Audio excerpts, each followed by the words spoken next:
My God, how can this be happening now? David Wellington yelled into the phone, his voice echoing through the hallways of the 45th floor of Wellington Industries. The millionaire CEO paced back and forth in his glass office, watching through the huge windows as the Chinese delegation stepped out of the 3 black cars parked at the entrance of the building. The official translator had just called to cancel at the last minute, a family emergency that couldn't wait. In 15 minutes, executives from China's largest technology company will be sitting in the conference room to finalize a $200 million contract. $200 million that depended entirely on perfect communication. Mr. Wellington, I've tried every translator in the city, said Rebecca, his executive assistant, with a phone still glued to her ear. No one is available for a meeting of this magnitude on such short notice. David loosened his Italian tie, feeling sweat bead on his forehead. 20 years building Wellington Industries, and it could all come crashing down because of a language barrier. The Chinese were known for their strict communication protocols. They would never tolerate a meeting conducted through translation apps or improvised gestures. Then a soft, almost whispered voice echoed from the corner of the room. "Excuse me, Mr. Wellington, but I speak fluent Mandarin." All eyes turned to Jasmine Parker, 28, who had paused her cleaning routine to listen to the conversation. She held a cleaning cloth in her hands and wore the standard navy blue uniform of the maintenance staff. Jasmine had been working on the executive floors for 3 years, always discreet, always efficient, always invisible to most of the important people who circulated there. The silence that followed was so deep that you could hear the hum of the air conditioning. Rebecca was the first to react, letting out a nervous laugh. "Jasmine, this isn't a joke. We're talking about a multi-million-dollar international deal." David studied her for a moment, as if seeing her for the first time. "You speak Mandarin?" he asked, his voice heavy with skepticism and a hint of desperation. "Mandarin, Cantonese, and a little Taiwanese," Jasmine replied calmly, meeting his gaze without flinching. "I studied Oriental linguistics at Howard University before I started working here." Jasmine was 28 years old and had never imagined that 3 years cleaning these executive offices would prepare her for a moment like this. But all that time while wiping down conference tables, she had listened to every conversation, absorbed every strategy, watched every move these executives made, especially Rebecca. Rebecca's expression quickly changed from amusement to irritation. "David, you can't be serious. A cleaning lady conducting the most important meeting of the year." But David was desperate. There was something about Jasmine's posture, the quiet confidence in her voice that made him hesitate. "Prove it," he said abruptly. "Say something in Mandarin." Jasmine took a deep breath and began to speak in perfect Mandarin, her impeccable pronunciation echoing around the room. "Women huning shi jin yeni women de jagua." David was speechless. Even though he didn't understand a word, he could sense the natural fluency, confidence, and authority in her voice. "What did you say?" he asked, still processing what he had just heard. "That it's an honor to meet you here, and we hope our cooperation will bring mutually beneficial results." Jasmine translated.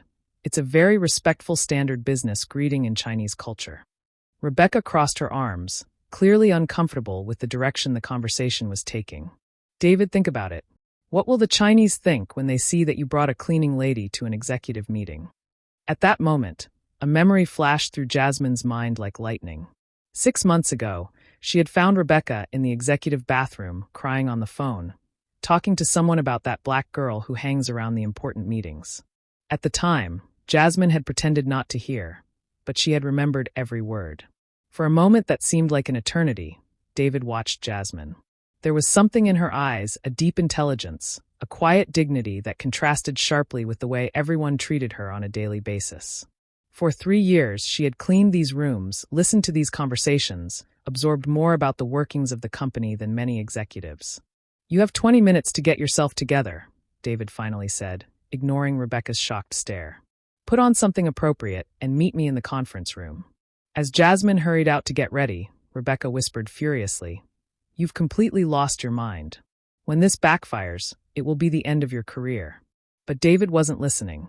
For the first time in years, he was about to discover that the most valuable people are sometimes the ones who go unnoticed right under our noses. What none of them knew was that Jasmine had been preparing for this moment longer than anyone could have imagined. And Rebecca, with all her arrogance and thinly veiled prejudice, was about to discover that underestimating someone based on appearances can be the biggest mistake a person can make. If you're enjoying this story of overcoming adversity and are curious to find out how a cleaning lady can completely change the game in a room full of executives, don't forget to subscribe to the channel to find out what happens when talent meets its opportunity to shine. 20 minutes later, when Jasmine returned to the conference room, the silence was immediate and awkward. She had changed out of her uniform and into a black outfit borrowed from the receptionist. Simple but appropriate. Her hair was pulled back into an elegant bun, and she carried a notepad like any other executive. "Jesus Christ," muttered Thomas, the CFO, not trying to hide his surprise. "Is that really the same person?" Rebecca didn't bother to lower her voice when she whispered to the assistant. "You can put a jewel in a piece of coal, but it's still coal inside." The Chinese delegation had arrived on time. 5 impeccably dressed executives waited in the elegant glass-walled room, chatting among themselves in Mandarin as they took in the view of Manhattan. David made the formal introductions, deliberately omitting Jasmine's current title. "This is Jasmine Parker, our international relations specialist for the Asian market," he said, each word carefully chosen. The delegation leader, Mr. Chun, greeted Jasmine with a respectful bow. When she responded in perfect Mandarin, thanking him for the honor of meeting them and praising their punctuality, a highly valued virtue in Chinese culture, his eyes lit up with genuine surprise and approval. For the first 15 minutes, Jasmine translated every nuance with surgical precision. Not just the words, but the cultural tones, the diplomatic implications, even little jokes that made the Chinese laugh genuinely. The meeting flowed with a naturalness that no one had expected. That was when Rebecca decided to intervene. "Jasmine," she interrupted with a venomous smile, "perhaps we should explain to our guests her unique career path at the company." David shot her a warning glance, but Rebecca continued. "It's just so inspiring to see someone reinventing themselves like that, moving up in life, so to speak." The condescending tone was unmistakable. Jasmine felt a familiar weight of humiliation, that feeling she had known since she was 18 when she had to drop out of Howard University in the middle of her junior year because her diabetic mother had lost her job and needed someone to take care of her and pay the medical bills. "Life teaches us that opportunities can come in unexpected ways," Jasmine replied calmly, keeping her dignity intact as Mr. Chun watched the exchange with growing confusion. "But really, who would have thought that someone who was cleaning these very rooms 3 years ago would be sitting at this table today?" She paused to let the information sink in for the Chinese. "It really demonstrates how our company values diversity in all its forms." The silence that followed was devastating. Jasmine saw Mr. Chen's expression change subtly. Not exactly contempt, but an uncomfortable surprise that made her stomach tighten. In Chinese culture, professional hierarchies were taken very seriously. David quickly interjected. "What Rebecca meant is that we value talent wherever we find it." But the damage was done. For the next 15 minutes, Jasmine felt the Chinese executives' glances shift. They were still polite, still translating when necessary, but the ease was gone. She had become a curiosity, not a professional. It was at that moment that something inside her crystallized. For 3 years, she had cleaned these rooms while executives discussed strategies, closed deals, and made decisions that moved millions. She had absorbed every word, every tactic, every mistake they made.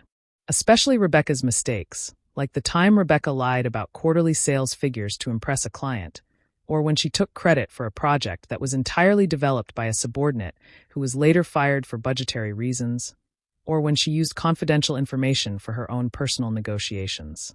Jasmine had seen everything, heard everything, and more importantly, he had kept everything. The meeting ended with a tentative preliminary agreement. The Chinese promised to carefully consider the proposal diplomatic code, for maybe if we don't find something better. When the delegation left, Rebecca couldn't hide her satisfaction. "Well, that was interesting," she said, arranging her papers with exaggerated movements. "Maybe next time we should be more transparent about our team's qualifications from the outset."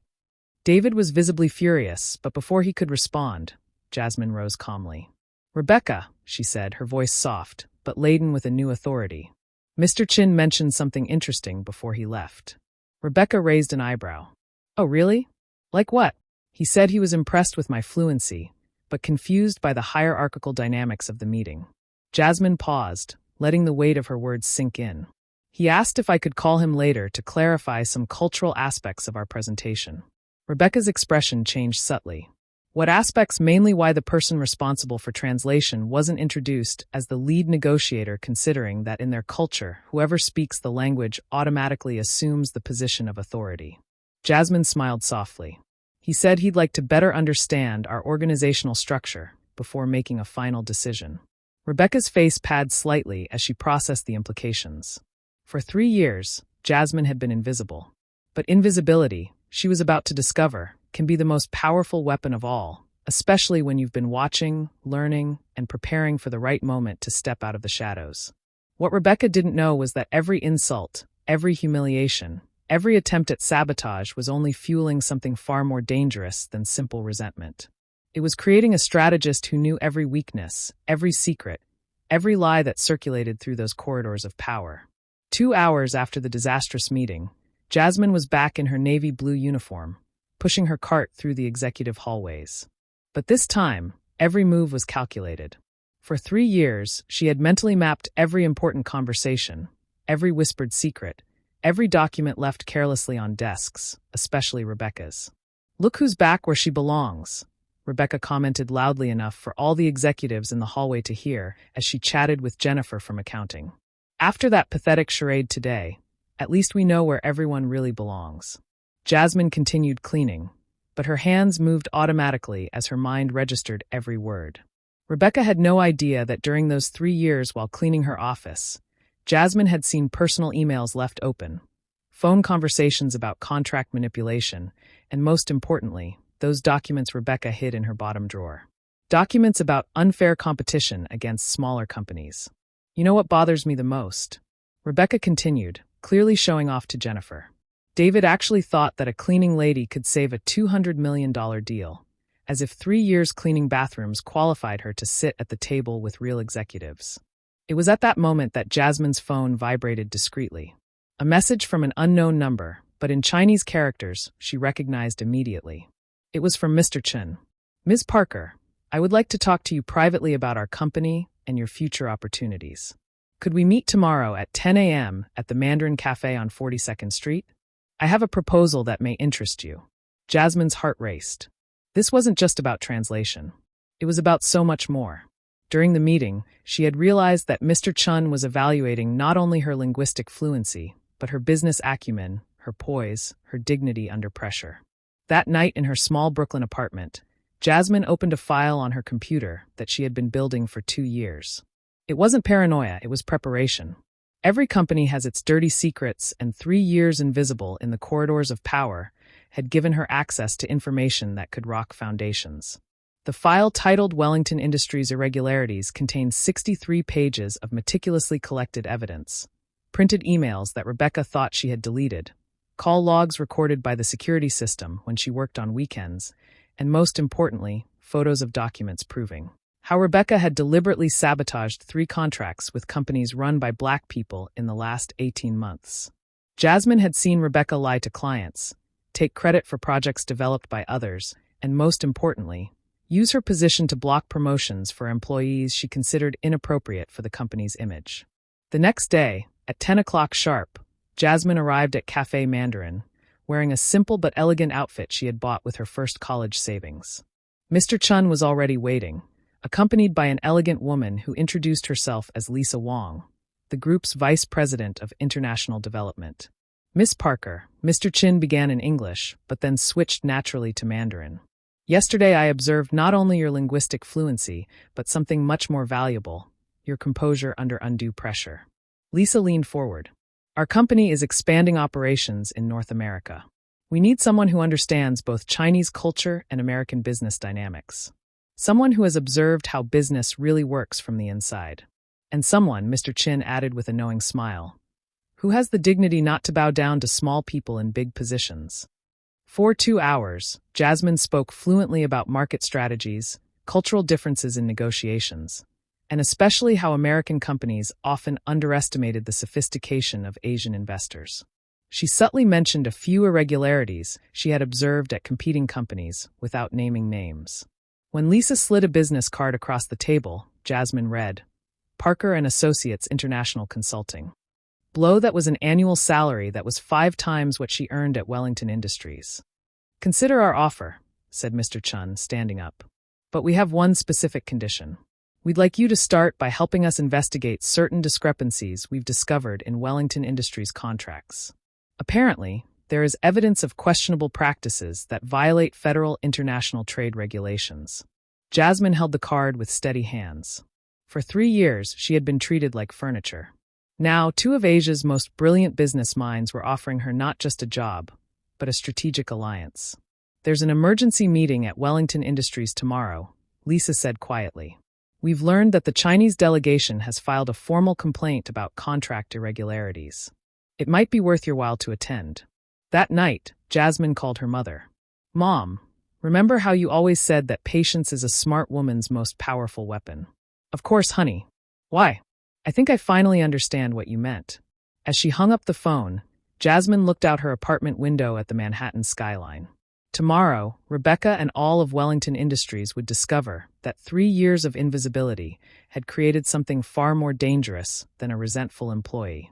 They had forged a strategist who knew every weakness, every lie, every secret of that company. And unlike the executives who underestimated people based on appearances, Jasmine had learned that true strength comes from observing, planning, and acting at the exact moment when her opponents least expect it. The next morning, the executive boardroom at Wellington Industries was buzzing with palpable tension. David had called an emergency meeting with the entire board after receiving an official report from the Chinese delegation about serious contractual irregularities that could result in a federal investigation. Rebecca entered confidently, her vibrant red suit and high heels echoing authority through the hallways. She had spent the night preparing her defense, convinced she could pin all the blame on the incompetent cleaning lady David had brought to the meeting. "Well," Rebecca began addressing the 7 board members. "I imagine we're here to discuss yesterday's fiasco. As I warned, putting an unqualified employee in a negotiation of this magnitude was a reckless decision that is now costing the company $200 million. That was when the door opened silently. Jasmine entered wearing an impeccable gray ensemble, not borrowed, but purchased the night before with the advance the Chinese company had given her. She carried a leather briefcase and a laptop, moving with the confidence of someone who had finally found her place. "I'm sorry I'm late," Jasmine said calmly, taking a seat next to David. "I was finishing up some important information for the meeting." Rebecca's face twisted in ill-concealed irritation. "With all due respect, David, I don't understand why she's here. This is an executive meeting." "She's here," David replied coldly, "because the Chinese delegation specifically requested her presence to clarify the accusations they made."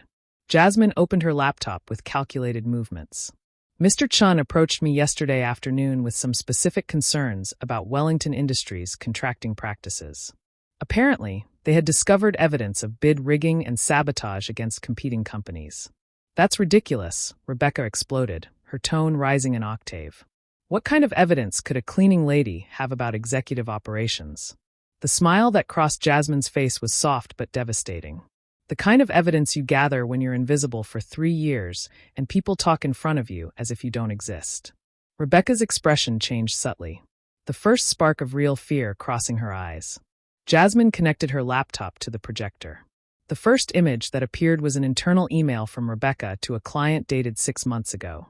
This email sent to Mills Corporation contains confidential information about the Johnson Company's proposals, our direct competitor at the time. The silence in the room was deafening.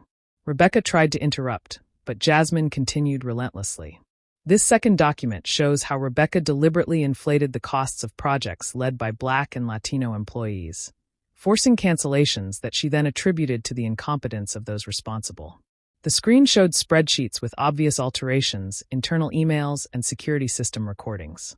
For 3 years, Jasmine had meticulously documented every irregularity. "This is a setup," Rebecca shouted, jumping to her feet.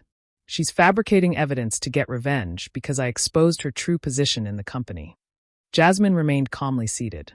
"Mr. David, the recording I'm about to play was made by the company's own security system 8 months ago." Rebecca's voice echoed through the room speakers. "We can't allow these types of people to think they belong in executive meeting rooms. It's a matter of maintaining appropriate standards in the company." Rebecca's face turned pale instantly. She remembered that conversation, a private discussion with Thomas about keeping the company free of unsuitable elements. And this, Jasmine continued, displaying a new recording, is from 2 weeks ago when Rebecca deliberately instructed the receptionist to lose rums from candidates with names that sounded too ethnic. One of the directors, Mr. Johnson, a 60-year-old black man who had been with the company for 15 years, leaned forward. With a grim expression. "Rebecca, is this true?"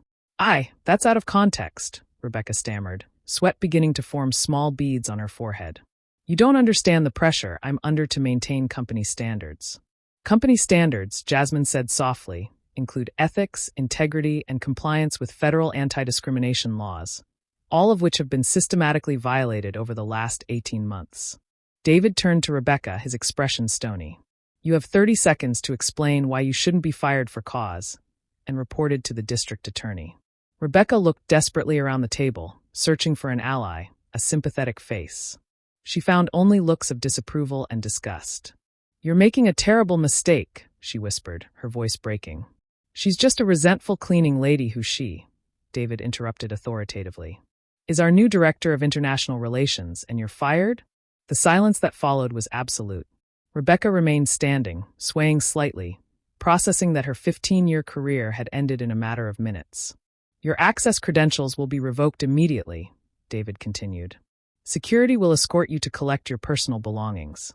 And Rebecca," he paused, "considering the seriousness of the evidence presented, we will be forwarding everything to the federal attorney's office." As security escorted Rebecca out, she shot Jasmine one last venomous look. "You may have won today, but that doesn't change what you really are." Jasmine met her gaze with unflinching calm. "You're right. I am exactly what I've always been. Someone who watches, learns, and acts at the right moment. The difference is that now, finally, I'm where I've always belonged." 3 hours later, when the meeting ended with Jasmine officially named to her new position, David called her aside. "How did you pull this off?" 3 years of evidence, recordings, documents. Jasmine smiled for the first time in days. "When you're treated like furniture, people forget that furniture has eyes and ears." Rebecca underestimated the power of invisibility and overestimated the value of her own arrogance. At that moment, as she looked out at her new office overlooking Manhattan, Jasmine realized that the best revenge wasn't destroying Rebecca, but building something greater than she could ever imagine. The future that awaited her would be written by her own hand, and this time, no one could erase her signature. 6 months later, Jasmine Parker sat in her new office on the 38th floor of Wellington Industries, reviewing the contracts she had signed with Asian companies. Her glass desk was covered with documents in Mandarin, Cantonese, and English, negotiations that had already yielded $400 million in new contracts for the company. "Jasmine, the South Korean delegation has arrived," announced Janitor, who now worked as her personal assistant. "They are eager to meet the woman who tripled our business in Asia in just 6 months." Through the window, Jasmine could see the city she had once observed only as an invisible cleaning lady.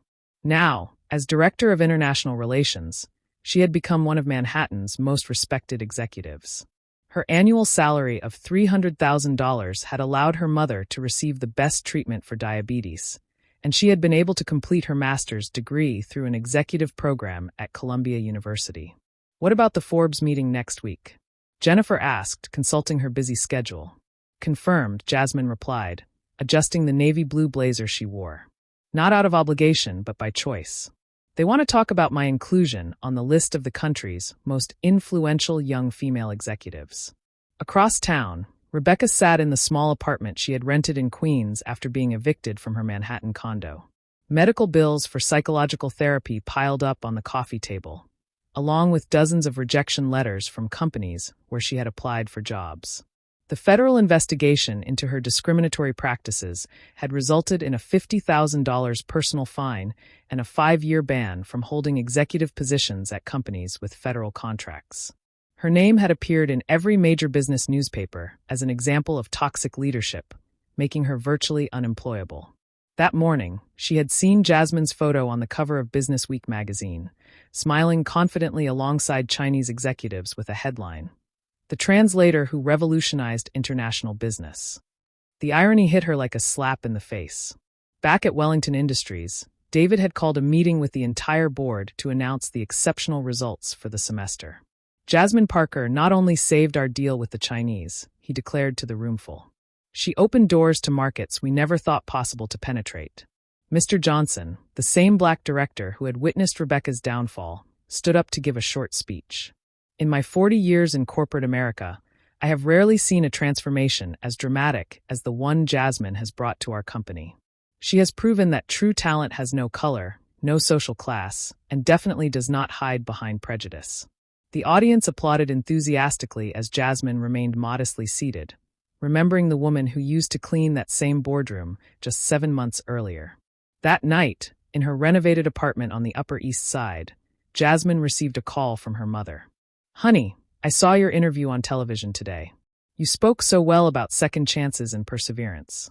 "I learned from the best," Jasmine replied, smiling. "You always told me that people can try to diminish us, but they can never diminish what we know and what we are capable of doing." During the television interview, Jasmine had been asked about Rebecca and whether she felt any resentment toward her for the way she had been treated.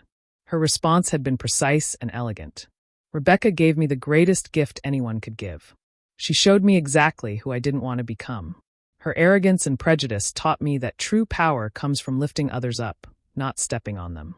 3 weeks later, Jasmine was at Howard University, her alma mater, announcing the scholarship program she had created for low-income students who had to interrupt their studies due to financial difficulties.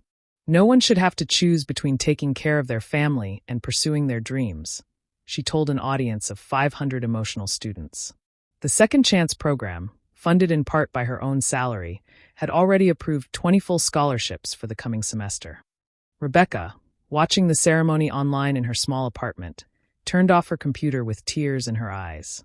For the first time in months, they weren't tears of self-pity, but of something that was beginning to feel like genuine regret. Meanwhile, Jasmine returned to the office, where 3 years earlier she had pushed a cleaning cart through the same hallways. Now, young executives greeted her respectfully. Secretaries asked her for career advice, and most importantly, she had become a mentor to 5 other employees in operational departments who showed untapped potential. "You know what's most fascinating about this whole story?" David asked Jasmine during a private conversation. "You could have used all that information about Rebecca to destroy her personally, but you chose only to expose her professional misconduct." Jasmine smiled softly. "The best revenge is never to destroy someone. It's to build something so extraordinary that it renders everything they tried to do against you irrelevant." Jasmine Parker's story proved that genuine talent, unwavering dignity, and quiet preparation can overcome any prejudice or injustice. She turned 3 years of invisibility into the greatest advantage of her career, showing that sometimes the most powerful people are the ones you don't even notice watching, learning, and preparing to shine. Rebecca tried to humiliate her based on prejudice and arrogance, but ended up being the architect of her own destruction. Jasmine taught the corporate world that true leadership does not come from titles or privileges, but from the ability to see potential where others see only limitations.